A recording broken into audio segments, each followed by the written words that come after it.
Assalamualaikum warahmatullahi wabarakatuh. Shalom, salam sejahtera bagi kita semua. Selamat siang Bu. Saya ucapkan kepada Ibu Profesor Dr. Fitri Rafianti, SHI MH, selaku dosen pembimbing mata kuliah metode penelitian. Perkenalkan Bu, saya Fernandus Tumia, NPM 2316 program studi ilmu hukum, Fakultas Social Science. Pada kesempatan ini saya akan mempresentasikan proposal skripsi saya yang berjudul Analisis Kebijakan Politik Hukum dalam Penegakan Tindak Pidana Korupsi melalui pengesahan Rancangan Undang-Undang Perampasan Aset. Bab 1, pendahuluan latar belakang politik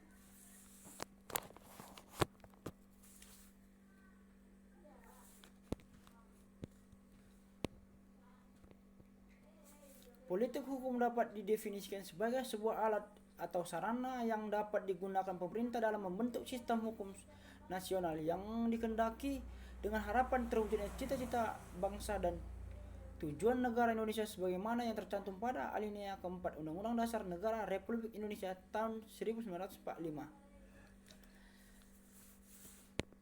Secara singkat, politik hukum dapat diartikan sebagai tujuan hukum yang ingin dicapai dengan tujuan strategis untuk mewujudkan cita-cita dan negara untuk mewujudkan Indonesia sebagai negara hukum. Pemerintah memiliki tanggung jawab untuk melaksanakan pembangunan hukum nasional sesuai dengan Undang-Undang Dasar Negara Republik Indonesia tahun 1945.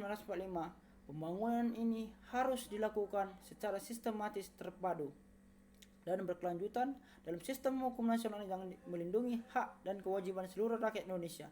Salah satunya adalah melalui pemberantasan korupsi demi tercapainya kesejahteraan Indonesia dengan pembentukan Undang-Undang Perampasan Aset yang kedepannya diharapkan dapat menjadi salah satu payung hukum dalam penegakan tindak pidana korupsi yang semakin meningkat di setiap tahunnya.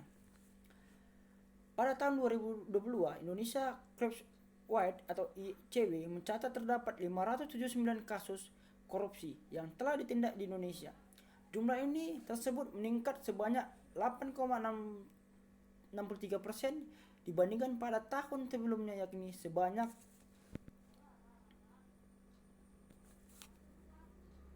523 kasus. Selanjutnya, data di Indonesia Corruption atau ICW menyebutkan kerugian negara akibat korupsi mencapai 238,14 triliun selama 10 tahun terakhir. ICW mencatat data ini berdasarkan putusan korupsi yang dikeluarkan oleh pengadilan tingkat pertama hingga kasasi. Meskipun upaya pemberantasan korupsi telah lama dilakukan termasuk melalui kebijakan hukum yang tertuang dalam Undang-Undang Nomor 31 Tahun 1999 tentang pemberantasan tindak pidana korupsi, sebagaimana telah beberapa kali terakhir dengan Undang-Undang Nomor 30 Tahun 2002 tentang Komisi Pemberantasan Tindak Pidana Korupsi sebanyak 30 pasal.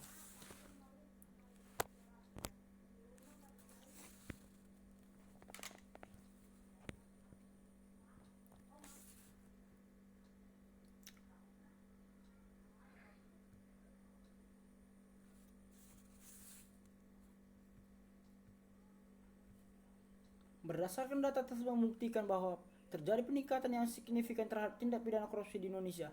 Praktik korupsi di Indonesia semakin canggih, terstruktur, dan meluas di seluruh lapisan masyarakat, mengakibatkan peningkatan kerugian keuangan negara sebagai kejahatan luar biasa. Tindak pidana korupsi hingga saat ini selalu menarik perhatian untuk terus dikaji, terlebih dalam hal pemberantasan tipikor itu sendiri yang harus dilakukan dengan cara yang luar biasa pula. Pelaku korupsi kebanyakan adalah mereka yang bekerja untuk melayani rakyat, bahkan hingga petinggi-petinggi negara yang sering kali muncul banyak kejanggalan dan tidak keadilan dalam penegakan hingga pelaksanaan hukum.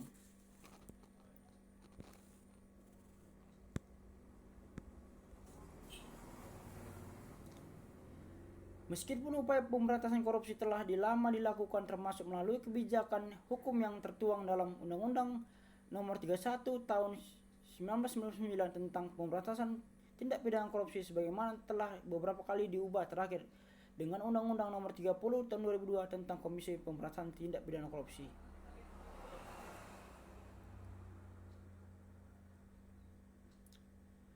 Maka penelitian ini peneliti tertarik dengan mengkaji bagaimana pengaruh politik hukum dalam pemberantasan korupsi melalui penetapan rancangan undang-undang perampasan aset. Oleh karena itu, saat RU disahkan disetujui bisa menjadi solusi untuk menghapus sepenuhnya tindak pidana korupsi di Indonesia dan mengurangi tingkat korupsi yang masih belum menunjukkan penurunan di Indonesia. Rumusan masalah, bagaimana kebijakan hukum pidana dalam perampasan aset tindak pidana korupsi. 2. Bagaimana upaya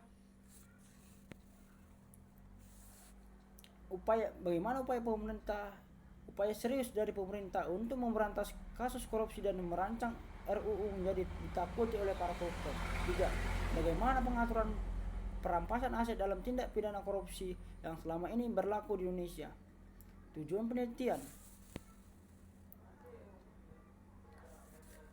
Adapun tujuan penelitian dalam penulisan proposal skrip ini adalah sebagai berikut. Untuk mengetahui pengaturan perampasan aset dalam tindak pidana korupsi yang berlaku di Indonesia. B. Untuk mengetahui kebijakan pidana perampasan aset dalam tindak pidana korupsi hukum yang tertuang dalam pasal 10 KUHP, pasal 3 dan pasal 18 Undang-Undang Nomor 31 Tahun 1999. JO Undang-Undang 20 Tahun 2001 tentang pemberantasan tindak pidana korupsi atau Undang-Undang Tipikor.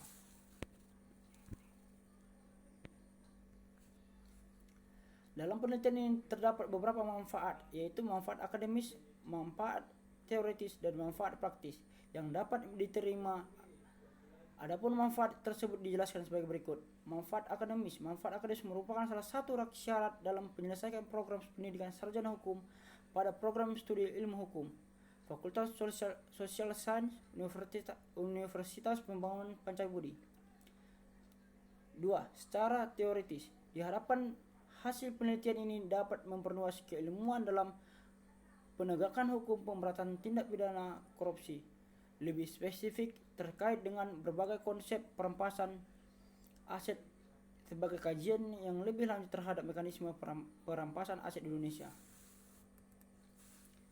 Secara praktis, adapun manfaat praktis yaitu dapat dijadikan bahan referensi dan bahan kajian untuk penegakan tindak pidana korupsi melalui pengesahan rancangan undang-undang perampasan aset.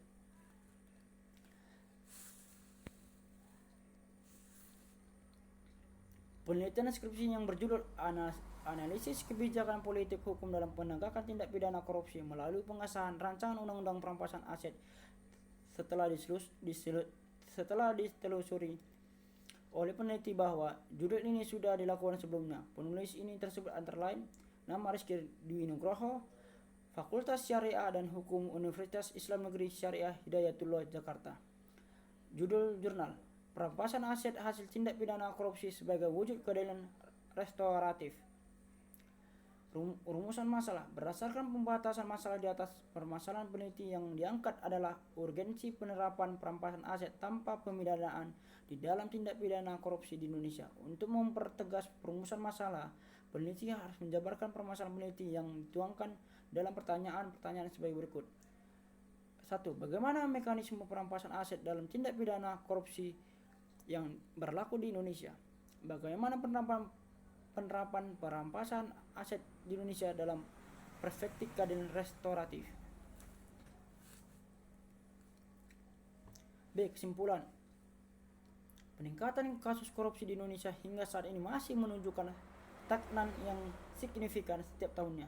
Meskipun telah dilakukan banyak cara untuk menekankan angka korupsi, kenyataan korupsi masih merajalela dan menggerogoti sendi-sendi kehidupan bangsa. Tentu banyak faktor yang dapat menyebabkan hal ini, mulai dari lemahnya penegakan hukum hingga kurangnya efektif sanksi yang diberikan kepada para pelaku. Untuk mengatasi masalah ini, diperlukan terobosan yang lebih tegas dan efektif. Salah satu langkah yang dapat diambil adalah pengesahan rancangan undang-undang atau RUU perampasan aset. hal diharapkan mampu memberikan efek jera yang lebih kuat kepada para koruptor dengan cara mekanisme mereka melalui RUU perampasan aset. Harta kekayaan yang didapat dari hasil korupsi akan disita oleh negara dan digunakan untuk kepentingan publik. Demikian, para koruptor tidak akan hanya dihukum secara pidana tetapi juga akan merasakan langsung dampak ekonomi yang dari perbuatannya. Harapannya langkah ini akan mampu menurunkan angka korupsi secara signifikan dan memberikan sinyal tegas bahwa negara tidak akan memberi ruang bagi para pelaku korupsi untuk terus meraup keuntungan dari tindak kejahatan mereka. F. Tindakan pustaka, perampasan aset. Tindakan pidana korupsi merupakan kejahatan luar biasa yang sudah seharusnya diberantas. Peningkatan kasus korupsi yang sampai saat ini masih stagnan meskipun telah dilakukan berbagai upaya untuk menekankan angka korupsi. Sebagai negara telah meratifikasi Unification atau UNC melalui Undang-Undang Nomor 7 Tahun 2006 tentang pengesahan Konferensi PBB anti korupsi, maka Indonesia seharusnya memiliki legal standing yang sama dalam hal yang diatur dalam UNCA, termasuk perampasan hasil tindak pidana. Tujuan utama dari Undang-Undang Perampasan Aset adalah bagaimana cara untuk mengembalikan kerugian negara sehingga kerugian diderita oleh negara tidak signifikan. 2. Tindak pidana korupsi di negara Indonesia.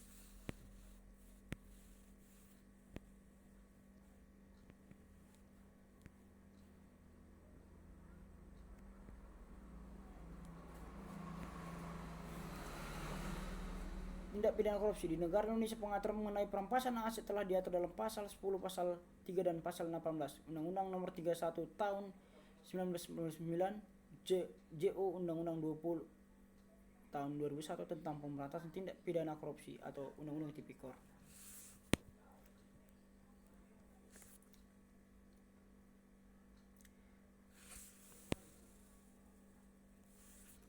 D. Metode penelitian. Sifat penelitian yang digunakan penulis dalam penulisan hukum ini adalah descriptive analysis, karena penelitian ini mendeskripsikan secara terperinci fenomena sosial yang menjadi pokok permasalahan suatu penelitian. Deskriptif dimaksud untuk memberikan data seteliti mungkin.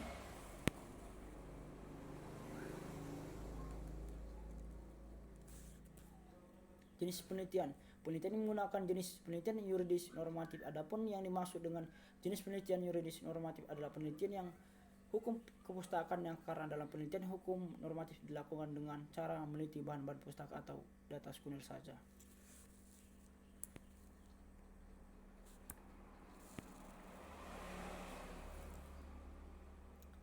Metode pengumpulan data. Teknik pengumpulan data dilakukan dengan cara penelitian perpustakaan, atau yaitu penelitian yang dilakukan dengan cara meneliti bahan pustaka atau yang disebut dengan data sekunder.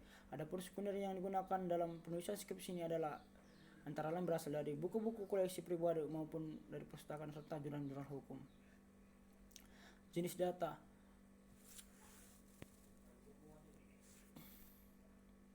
Dalam penelitian ini, data sekunder yang diperoleh melalui sumber data yang diperoleh dalam materi penelitian terdiri atas A. Bahan hukum primer, yaitu bahan hukum yang mengikat seperti Kitab Undang-Undang Hukum Pidana, Kitab Undang-Undang Hukum Acara Pidana, Undang-Undang Nomor 48 Tahun 2009 tentang Kekuasaan Kehakiman, Undang-Undang Nomor 31 Tahun 1999 yang dirubah menjadi Undang-Undang Nomor 20 Tahun 2001 tentang pencegahan pemberantasan tindak pidana korupsi.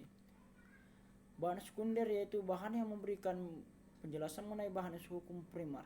Bahan hukum sekunder berupa semua publikasi tentang hukum yang bukan merupakan dokumen resmi, publikasi tentang hukum yang dikaji, hasil penelitian, hasil karya dari kalangan hukum. H. Sistematik penulisan. Adapun sistematik penulisan dari bab ini mengenai judul penelitian terdiri dari analisis kebijakan politik hukum dalam penegakan tindak pidana korupsi melalui pengesahan rancangan undang-undang perampasan aset. Bab 1 yang berisi pendahuluan terdiri dari latar belakang, rumusan masalah, tujuan penelitian, manfaat penelitian, keaslian penelitian, tinjauan pustaka, metode penelitian, sistematik penelitian. Selamat sore Bu, terima kasih. Saya Fernandes Tumiang.